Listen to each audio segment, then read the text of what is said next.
নিজের জীবনে শান্তি, সমৃদ্ধি ও সৌভাগ্য বাড়াতে চাইলে প্রতিদিন স্নানের জলে ব্যবহার করুন এই সামান্য জিনিসগুলো। সেগুলো কি সেটা জানার আগে আমার চ্যানেলটা সাবস্ক্রাইব করে ভিডিওটা একটা লাইক করে দেবেন। রবিবার দিন স্নানের জলে ব্যবহার করুন খুব সামান্য একটু চন্দনের গুঁড়ো আর 2-4 ফোঁটা গঙ্গা জল। এতে আপনার মানসিক শান্তি বৃদ্ধি পাবে। সোমবার দিন স্নানের জলে ব্যবহার করুন 1 চামচ বা 2 চামচ দুধ। তাতে আপনার ফিলিংসগুলোকে আপনি কন্ট্রোলে রাখতে পারবেন। মঙ্গলবার দিন স্নানের জলে ব্যবহার করুন 1 চিমটি সন্দপ লবণ। তাতে আপনার সাহস অনেক বৃদ্ধি পাবে। বুধবার দিন স্নানের জলে ব্যবহার করুন কয়েকটি এলাচ দানা অথবা 2-4টে তুলসী পাতা। এতে আপনার মনের সমস্ত কনফিউশন দূর হয়ে যাবে। বৃহস্পতিবার দিন স্নানের জলে ব্যবহার করুন সামান্য একটু হলুদ গুঁড়ো। তাতে আপনার ভাগ্য উদয় হবে, তার মানে লাক ফ্যাক্টরটা অনেক উন্নত হবে।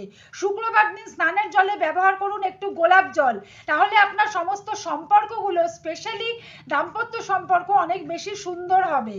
আর শনিবার দিন স্নান করার আগে সর্ষের তেল গায়ে মেখে তারপরে স্নান করুন। তাহলে আপনার থেমে থাকা সমস্ত কাজ আবার শুরু হবে এবং সমস্ত জীবনের যত ক্ষেত্রে বাধা আছে সেগুলো সব দূর হয়ে যাবে।